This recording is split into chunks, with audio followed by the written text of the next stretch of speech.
대한민국 100대 명산, 울릉도 성인봉. 아마 아름다운 풍경에 대한 이야기는 많이 들어보셨을 겁니다. 하지만 저희는 오늘 좀 다릅니다. 감상적인 이야기는 잠시 접어두고 오직 데이터에 근거해서 실제 산행 기록을 바탕으로 성인봉의 진짜 속살을 낱낱이 파헤쳐보겠습니다. 분명히 말씀드리지만 지금부터 보실 정보는 그냥 인터넷에 떠도는 그런 이야기가 아닙니다. 네, 여러분은 지금 가장 신뢰도 높은 성인봉 브리핑을 보고 계신 겁니다. 자, 브리핑은 총 4파트로 진행됩니다. 먼저 핵심 숫자들부터 딱 짚어보고 그 다음엔 대표 코스를 내비게이션처럼 분석해 드릴 겁니다. 이어서 정상에서의 조망과 전문가 총평, 그리고 마지막으로 산에 얽힌 이야기와 아주 현실적인 정보까지 바로 시작하겠습니다. 자, 첫 번째 섹션 데이터 브리핑입니다. 성인봉이 어떤 산인지 감을 잡으려면 다른 무엇보다 숫자부터 봐야겠죠. 핵심 수치들 바로 확인하시죠. 성인봉의 공식 해발 고도는 986m. 1000m도 안 되네? 할만하겠는데? 라고 생각하셨다면 잠시만요. 그게 다가 아닙니다. 이 산은 거의 해발 0m. 그러니까 바다에서부터 등반이 시작돼요. 그래서 실제 몸으로 느끼는 난이도는 육지에 있는 1400m급 산과 맞먹는다는 거. 이게 핵심입니다. 그럼 거리는 어떨까요? 저희가 기준으로 삼은 가장 대표적인 코스, KBS 중계소 코스의 실측 총 거리는 왕복 10.2km였습니다. 네, 결코 만만하게 볼 거리가 아니죠. 실제 기록상으로 총 산행 시간은 3시간 47분이 걸렸습니다. 이건 20분 정도의 휴식 시간을 포함한 거니까요. 여러분이 산행 계획 세우실 때 아주 좋은 기준이 될 겁니다. 성인봉으로 가는 길 크게 4가지 선택지가 있습니다. 처음이시라면 정비가 잘 된 KBS 중계소 코스가 정답이고요. 뭔가 원시림, 태고의 숲을 느끼고 싶다? 그럼 나리분지 코스로 가셔야 합니다. 가벼운 산책 정도로 원하시면 저동 코스가 좋고, 나는 시간이 없다, 하지만 강력한 도전을 원한다 하시는 분들은 가장 짧고 가파른 안평전 코스가 기다리고 있습니다. 자, 이제 두 번째 섹션입니다. 가장 많은 분들이 선택하는 바로 KBS 중계소 코스. 들머리부터 정상까지 제가 마치 옆에서 길 안내하는 내비게이션처럼 아주 상세하게 구간별로 분석해드리겠습니다. KBS 코스는 딱 3단계로 기억하시면 편합니다. 첫 번째, 들머리에서 팔각정까지 치고 올라가기. 두 번째, 팔각정에서 옛 헬기장까지 능선길 걷기. 그리고 마지막, 정상까지 마지막 힘을 쏟아붓는 최종 구간.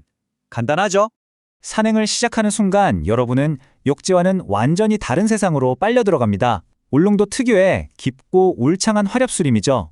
경사가 막 미친 듯이 가파르진 않지만 아주 꾸준하게 계속해서 고도를 높여가는 오르막이 이어집니다. 자, 여기서 잠깐 집중하셔야 합니다. 해발 516.7m 봉우리, 북쪽 사면을 지날 때 고정 루프가 설치된 구간이 나오는데 기록을 보면 여기서 사고가 꽤 자주 발생합니다. 특히 겨울철에는 여기가 그냥 얼음벽이에요. 아이젠 없이는 절대로 지나가시면 안 됩니다. 명심하세요.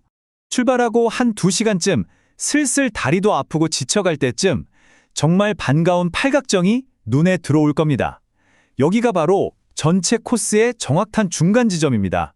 시원하게 터지는 경치 보면서 숨 돌리기에 이만한 곳이 없죠. 팔각정에서 잠시 쉬고 나면 바람등대라고 불리는 아주 넓은 능선길이 펼쳐집니다. 재미있는 사실은 여기가 옛날에 숯을 나르던 길이었다는 거예요. 그래서 길이 험하지 않고 걷기 편하게 쭉 이어지는 게 특징입니다. 그 바람등대 능선길을 한 15분 정도 더 걸어가면 헬기장터라고 불리는 공터에 도착합니다. 지금은 나무가 자라서 헬기는 못 내리지만요. 정상을 향한 마지막 스퍼트를 내기 전에 힘을 모으는 아주 중요한 최종 휴식 지점이라고 할 수 있습니다. 자, 드디어 세 번째 섹션입니다. 이 등반의 하이라이트죠. 과연 정상에서는 무엇이 보이는지, 그리고 전문가들은 이 산을 최종적으로 어떻게 평가하는지 종합적으로 보고해드리겠습니다. 드디어 정상입니다. 여러분을 맞이하는 건 성인봉이라는 한자가 선명하게 새겨진 표지석. 바로 여기 해발 986m 성인봉의 심장부에 도착한 겁니다. 정상에 서서 한 바퀴 쭉 돌아볼까요? 자, 북쪽을 보면 날카로운 송곳봉 능선 아래로 아늑한 나리분지가 보이고요. 동쪽으로는 대한민국에서 해가 가장 먼저 뜨는 동해바다, 그 끝없는 수평선이 펼쳐집니다. 고개를 남쪽으로 돌리면 우리가 출발했던 도동항이 저 멀리 아스란히 보이고, 서쪽으로는 태아 방향으로 장대하게 뻗어나가는 능선과 마주하게 됩니다. 전문가 충평 간단하게 정리해드릴게요. 체감 난이도는 계속 말씀드렸듯이 육지의 1400m급. 이 산의 분위기는 6월 이후엔 그냥 주라기 공원입니다. 가장 큰 위험 요소는 겨울철 로프 구간의 결빙. 그럼 언제가 좋으냐? 그림 같은 설경을 원하면 겨울, 울창한 원시림을 보고 싶으면 여름. 여러분의 선택에 달렸습니다. 네, 벌써 마지막 섹션입니다. 여기서는 성인봉과 울릉도의 이름에 얽힌 재미있는 이야기, 그리고 산행을 계획하는 분들이 반드시 알아야 할 현실적인 정보들을 짚어드리겠습니다. 울릉도라는 이름은 대체 어디서 왔을까요? 이게 정설은 없는데 몇 가지 흥미로운 가설이 있어요. 바다의 신 울라기에서 따왔다는 설도 있고, 파도 소리가 울린다고 해서 울릉도가 됐다는 이야기도 있죠. 심지어 임금님의 산이라는 뜻의 옛날말 우르무에서 왔다는 학설도 있습니다. 재밌죠? 그럼 성인봉은요? 이건 이름 뜻 그대로입니다. 성스러운 사람이 머물던 봉우리. 옛날에 어떤 성인, 그러니까 성스러운 사람이 여기서 돌을 닦았다는 전설이 이 산에 신성한 이름을 붙여준 거죠. 현지 버스 기사님이 하신 말씀 중에 울릉도를 딱 한마디로 요약하는 말이 있습니다.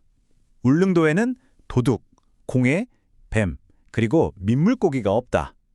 이 한 문장이 이 섬이 얼마나 독특하고 잘 보존된 환경인지 다 말해주죠. 자, 이제 진짜 실용적인 팁입니다. 잘 들으세요.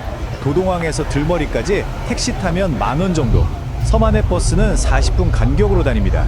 그리고 물, KBS 코스에는 물 마실 곳이 전혀 없으니까 무조건 미리 챙겨 가셔야 해요.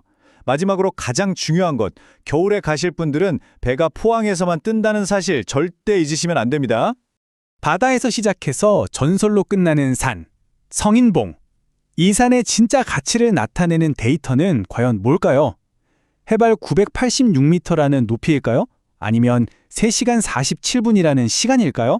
혹은 육지에서는 절대 볼 수 없는 수많은 고유 식물의 숫자일까요? 저희는 데이터를 모두 드렸습니다. 그 답을 찾는 건 직접 그 길을 걷는 여러분의 몫으로 남겨두겠습니다.